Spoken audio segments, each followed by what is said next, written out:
Bacaan firman Tuhan dari Yosua 8 ayat 1 sampai 35. Demikian firman Tuhan. Kemudian berfirmanlah Tuhan kepada Yosua, "Janganlah takut dan janganlah tawar hati. Bawalah seluruh tentara dan bersiaplah, majulah ke Ai. Ketahuilah, aku serahkan kepadamu raja negeri Ai, rakyatnya, kotanya, dan negerinya, dan haruslah kau lakukan kepada Ai dan rajanya seperti yang kau lakukan kepada Yeriko dan rajanya. Hanya barang-barangnya dan ternaknya boleh kamu jarah. Suruhlah orang bersembunyi di belakang kota itu."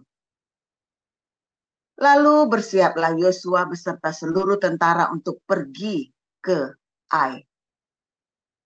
Yosua memilih 30.000 orang, pahlawan-pahlawan yang gagah perkasa. Mereka disuruhnya pergi pada waktu malam. Dan kepada mereka diperintahkannya, katanya, "Ketahuilah, kamu harus bersembunyi di belakang kota itu untuk menyerangnya. Janganlah terlalu jauh dari kota itu. Dan bersiap-siaplah kamu sekalian. Aku dan semua orang yang bersama-sama dengan aku akan mendekati kota itu. Apabila mereka keluar menyerbu kami, seperti yang pertama kali, maka kami akan melarikan diri dari hadapan mereka. Jadi, mereka akan keluar menyusul kami, sehingga kami memancing mereka jauh dari kota itu. Sebab mereka akan berkata, orang-orang itu melarikan diri dari hadapan kita, seperti yang pertama kali. Jika kami melarikan diri dari hadapan mereka, maka kamu harus bangun dari tempat persembunyianmu itu untuk menduduki kota itu. Dan Tuhan Allahmu akan menyerahkannya ke dalam tanganmu. Segera setelah kamu merebut kota itu, haruslah kamu membakarnya. Sesuai dengan firman Tuhan, kamu harus melakukan semuanya itu. Ingatlah, itulah perintahku kepadamu." Demikianlah Yosua menyuruh mereka pergi, lalu berjalanlah mereka ke tempat persembunyian dan tinggal di antara Betel dan Ai. Di sebelah barat Ai, tetapi Yosua bermalam di tengah-tengah rakyat pada malam itu. Keesokan harinya Yosua bangun pagi-pagi. Lalu diperiksanyalah barisan bangsa itu. Dan berjalanlah ia maju beserta para tua-tua orang Israel di depan bangsa itu ke Ai. Juga seluruh tentara yang bersama-sama dengan dia berjalan maju. Mereka maju mendekat. Lalu sampai ke tentangan kota itu. Kemudian berkemahlah mereka di sebelah utara Ai, sehingga lembah itu ada di antara mereka dan Ai. Yosua telah mengambil kira-kira 5.000 orang. Lalu disuruhnya mereka bersembunyi di antara Betel dan Ai, di sebelah barat kota itu. Beginilah rakyat itu diatur. Seluruh tentara itu di sebelah utara kota dengan barisan belakang di sebelah barat kota. Pada malam itu, berjalanlah Yosua melalui lembah itu. Pagi-pagi, ketika raja negeri Ai melihat hal itu, maka ia dan seluruh rakyatnya, orang-orang kota itu, segera keluar berperang, menyerbu orang Israel ke lereng di seberang dataran itu. Raja itu tidak tahu bahwa ada orang bersembunyi di belakang kota.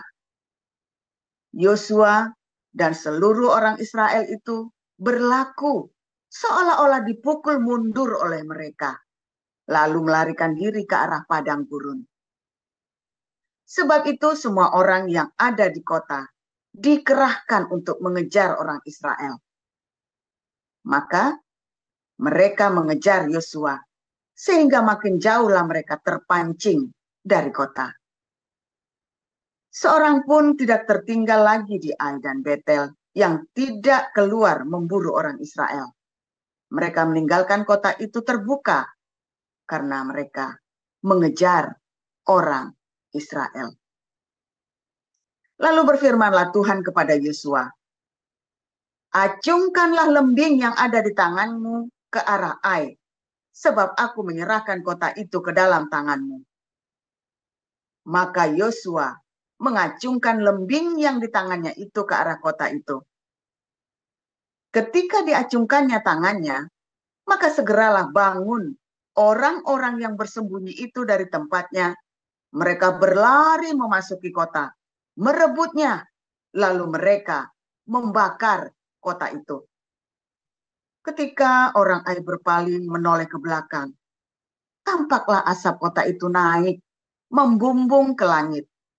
Mereka tidak melarikan diri kemanapun juga, sebab rakyat yang tadinya lari ke padang gurun berbalik melawan pengejar-pengejarnya. Ketika Yosua dan seluruh Israel melihat bahwa orang-orang yang bersembunyi itu telah merebut kota dan bahwa asap kota itu naik membumbung, berbaliklah mereka, lalu menewaskan orang-orang Ai. Sementara itu juga keluar orang-orang Israel yang lain dari dalam kota, menyerbu orang-orang Ai, sehingga terjepit di tengah-tengah orang Israel itu. Yang ini dari sini, dan yang itu dari sana. Orang-orang Ai ditewaskan, sehingga seorang pun dari mereka tidak ada yang dibiarkan terlepas dan luput. Tetapi Raja Ai ditangkap mereka hidup-hidup dan dihadapkan kepada Yosua. Segera sesudah orang Israel selesai membunuh seluruh penduduk kota Ai di padang terbuka, kemana orang Israel mengejar mereka, dan orang-orang ini semuanya tewas oleh mata pedang, sampai orang yang penghabisan.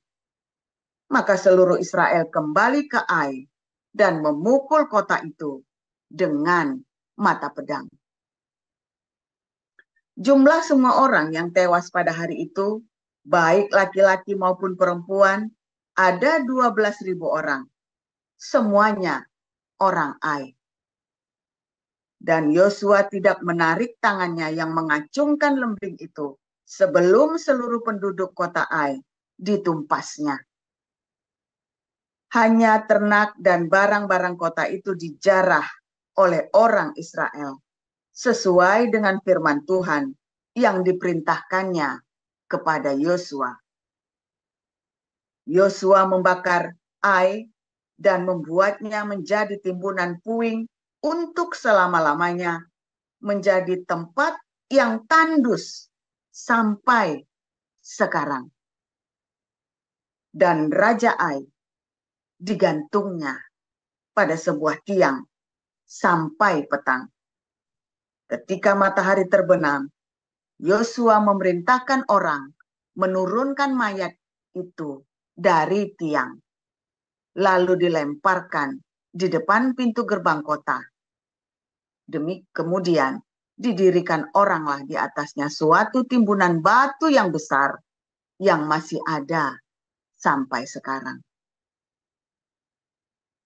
Pada waktu itulah Yosua mendirikan mezbah di Gunung Ebal bagi Tuhan Allah Israel, seperti yang diperintahkan Musa, hamba Tuhan, kepada orang Israel, menurut apa yang tertulis dalam kitab hukum Musa, suatu mezbah dari batu-batu yang tidak dipahat, yang tidak diolah dengan perkakas besi apapun. Di atasnya lah mereka mempersembahkan korban bakaran kepada Tuhan dan mengorbankan korban keselamatan. Dan di sanalah, di atas batu-batu itu, dituliskan Yosua salinan hukum Musa. yang dituliskannya di depan orang Israel. Seluruh orang Israel, para tua-tuanya, para pengatur pasukannya, dan para hakimnya berdiri di menyebelah tabut, berhadapan dengan para imam yang memang suku Lewi, para pengangkat tabut perjanjian Tuhan itu, baik pendatang maupun anak negeri. Setengahnya menghadap ke Gunung Gerizim, dan setengahnya lagi menghadap ke Gunung Ebal, seperti yang dahulu diperintahkan oleh Musa, hamba Tuhan, apabila orang memberkati bangsa Israel.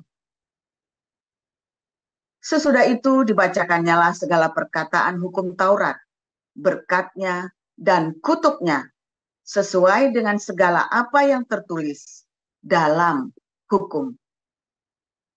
Tidak ada sepatah kata pun dari segala apa yang diperintahkan Musa yang tidak dibacakan oleh Yosua kepada seluruh jemaah Israel dan kepada perempuan-perempuan dan anak-anak dan kepada pendatang yang ikut serta. Demikian.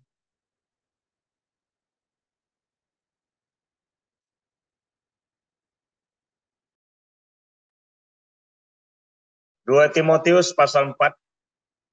Di hadapan Allah dan Kristus Yesus yang akan menghakimi orang yang hidup dan yang mati. Aku berpesan dengan sungguh-sungguh kepadamu, demi penyataannya dan demi kerajaannya. Beritakanlah firman, siap sedialah baik atau tidak baik waktunya. Nyatakanlah apa yang salah, tegarlah dan nasihatilah dengan segala kesabaran dan pengajaran.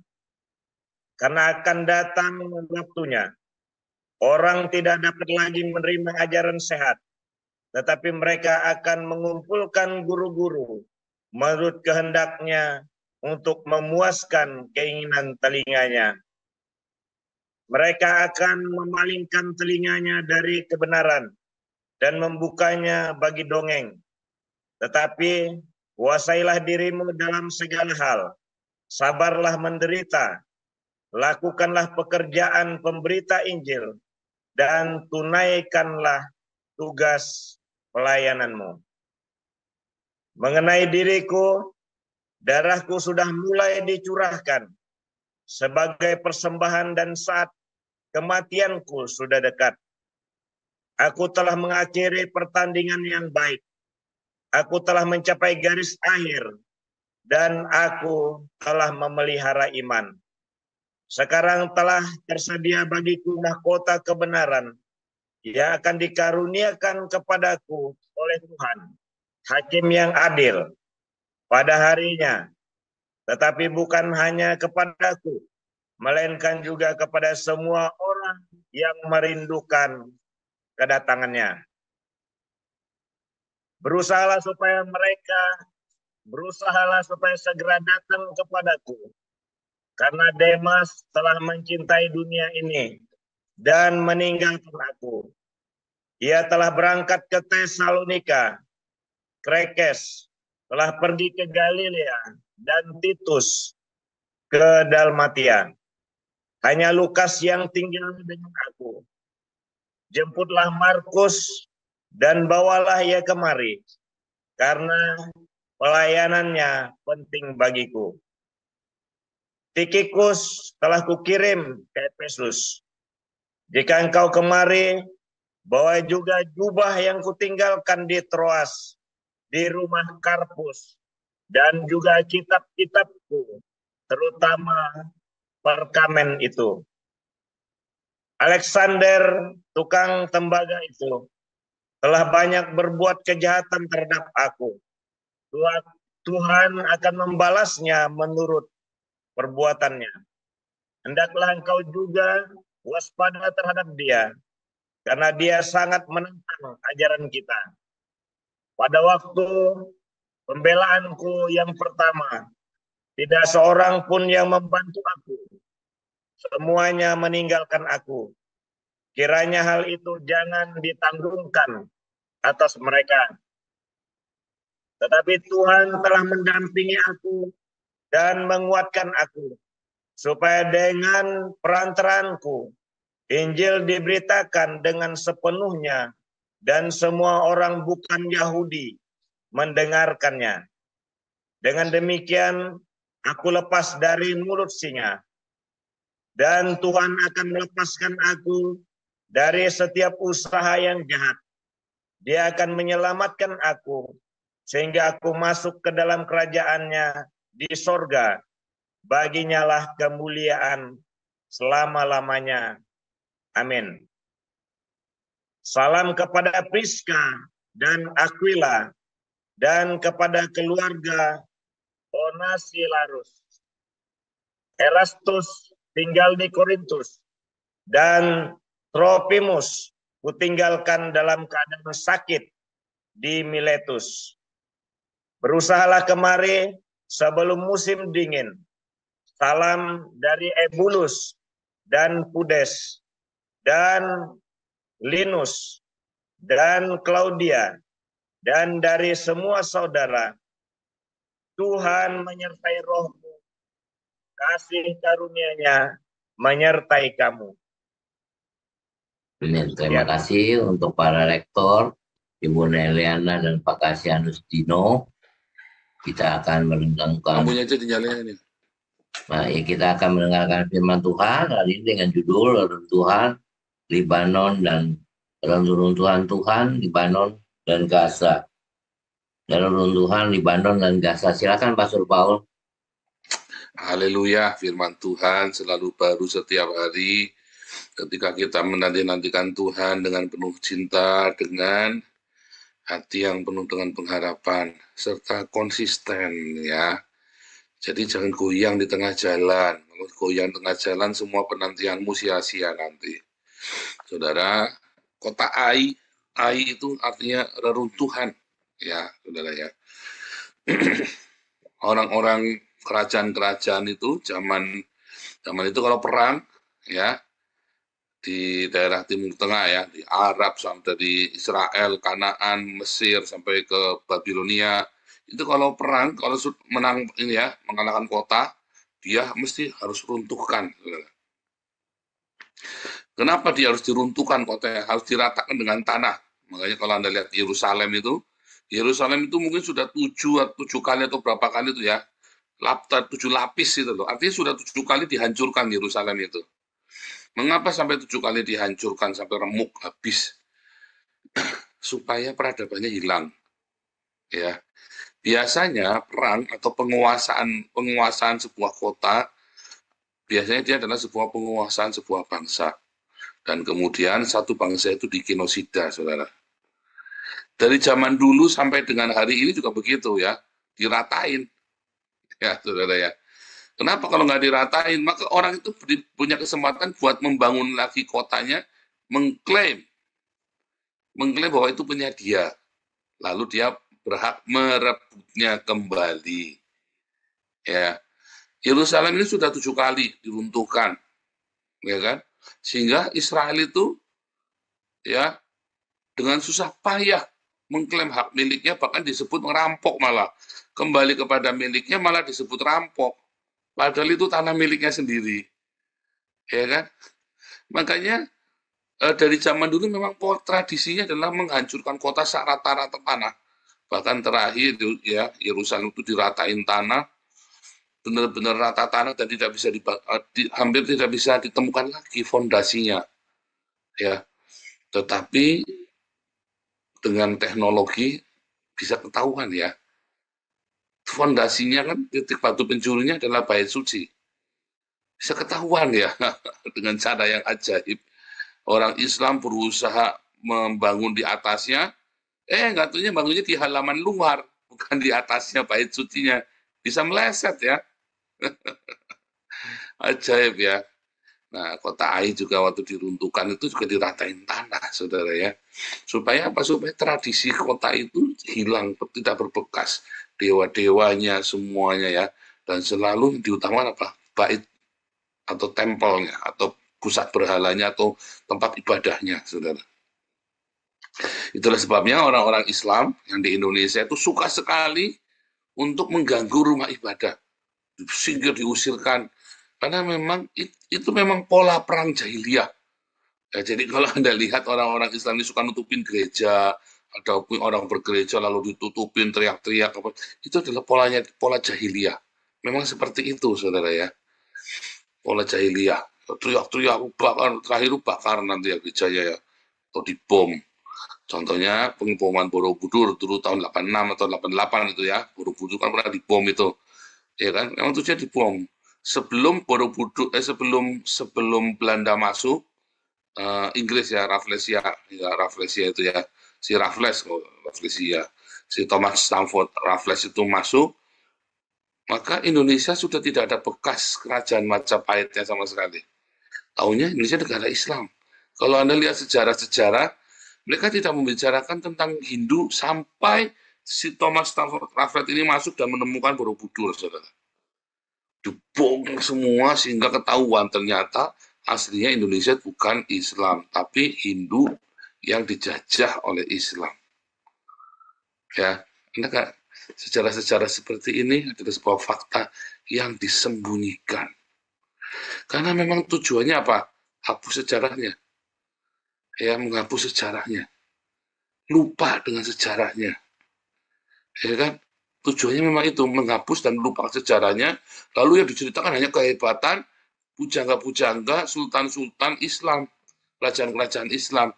Mereka tidak pernah menceritakan Gajah Mada, Sriwijaya, ya kan?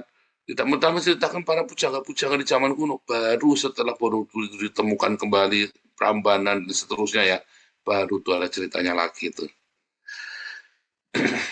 Nah, saudara, iblis juga begitu sama hidup kita. Kamu pikir kamu mau main-main sama iblis kan?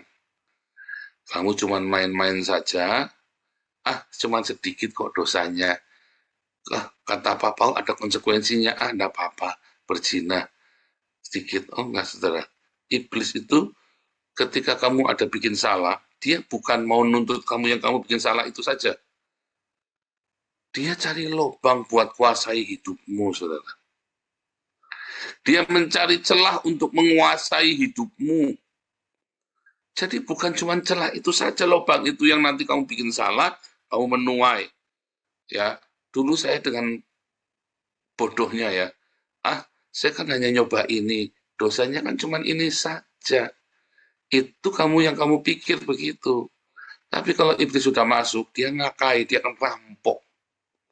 Dia mau kuasai semuanya, walaupun kamu tidak kasih. Nggak bisa, aku cuma dosanya ini. Nggak bisa, kamu sudah masuk, iblis akan ini akan dihancurkan semua. Akan dihajar semua.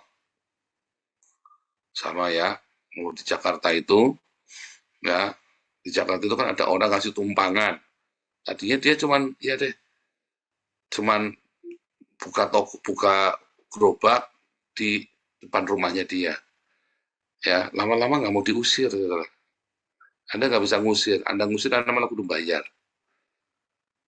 Ya, bahkan tadi dia cuma ngambil sedikit tempat di depan rumah Anda. Lama-lama dia bisa gelaran semua sampai Anda sendiri yang punya rumah nggak bisa masuk, dan akhirnya Anda sendiri yang diusir dari situ, saudara. Oh, itu sudah banyak, saudara. Itu pola-pola kerja iblis begitu, itu memang, ya kan, ngalami gitu. Makanya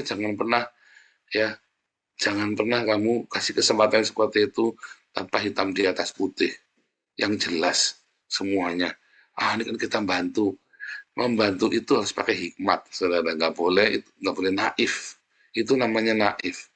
Sama ya, dalam kehidupan kita sehari-hari, jangan kamu main-main dengan dosa. Sedikit saja, kamu pikir, kan cuma dikit, kamu akan dirampok habis-habisan oleh iblis itu, saudara. Sampai kamu terkapar, remuk, redam, habis.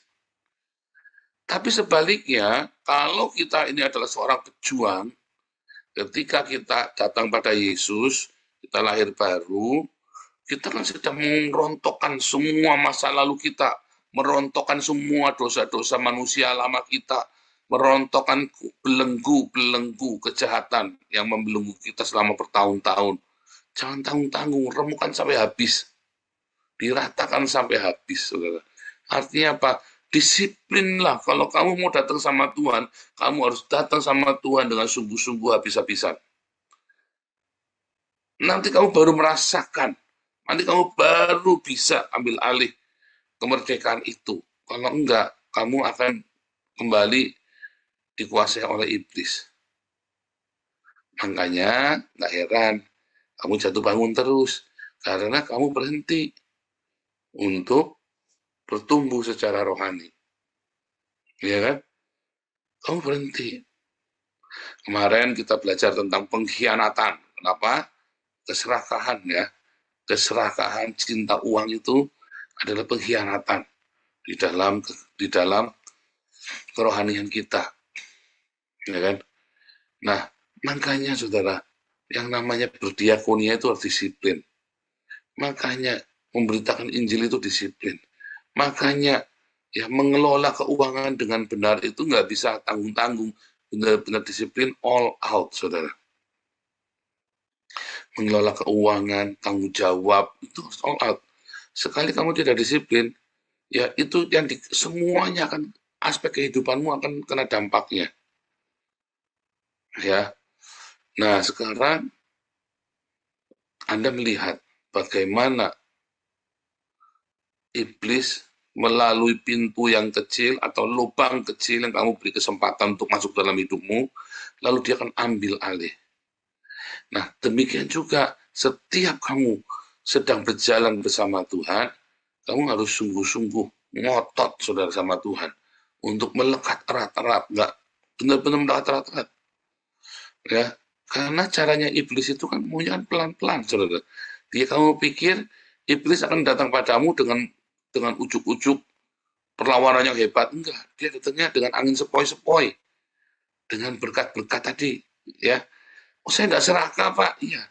Dimulai dengan berkat yang melimpah. Lalu kamu mulai eman-eman, ya. Mulai eman-eman, berkatnya tambah banyak, tambah eman-eman. Terakhir kamu tidur. Dan berkat yang banyak itu menjadi beban bagimu, membenamkanmu ke dalam lubang jurang maut, saudara. Itu caranya begitu, rahasianya. Makanya kamu harus disiplin dengan diakoniamu. Ya, dengan bersedekah harus disiplin.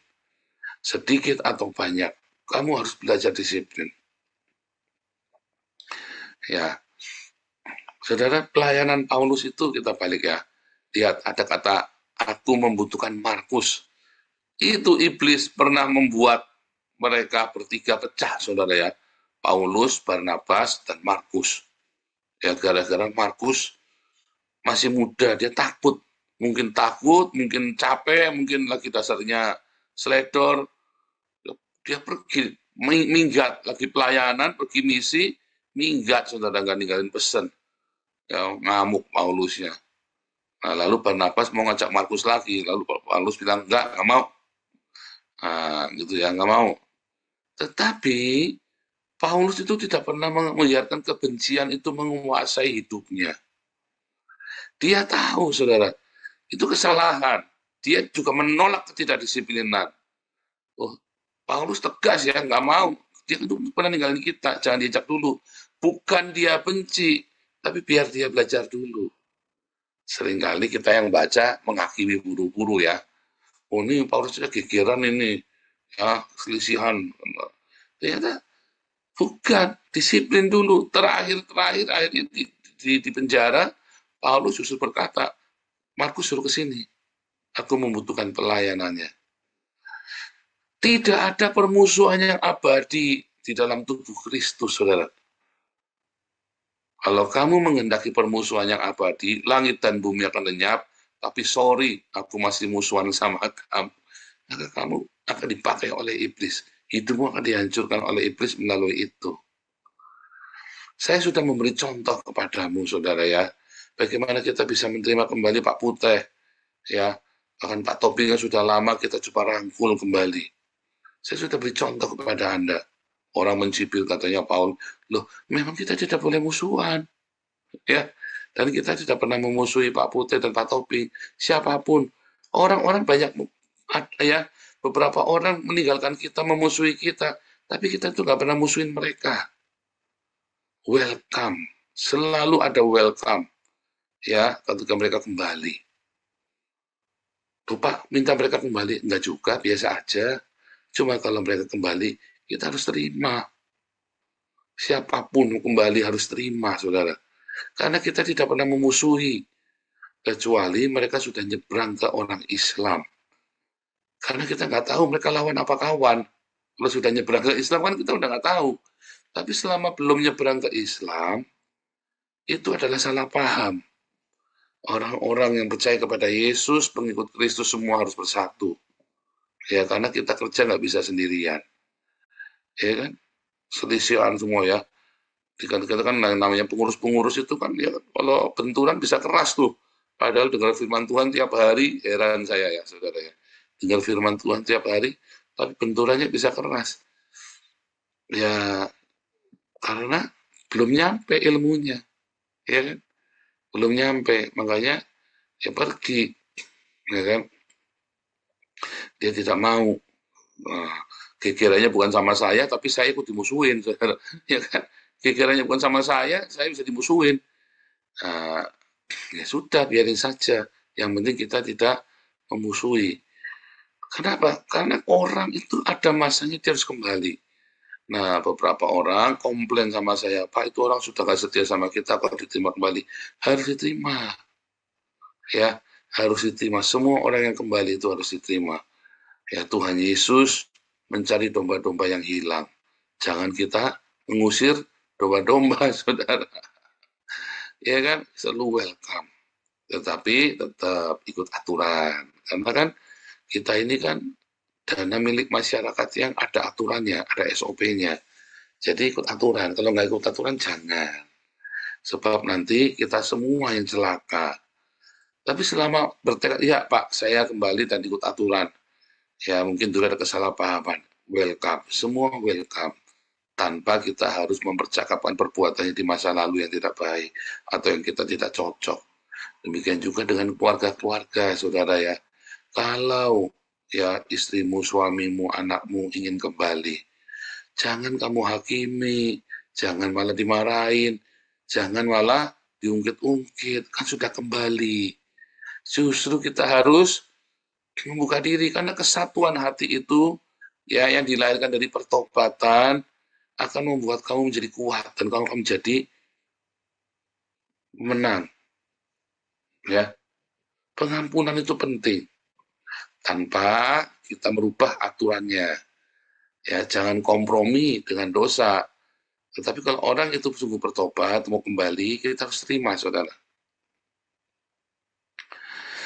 Pelayanan Paulus itu yang paling hebat bukan waktu dia keliling-keliling negara-negara ya, keliling-keliling sampai ke Yunani, sampai ke Roma, bukan, saudara.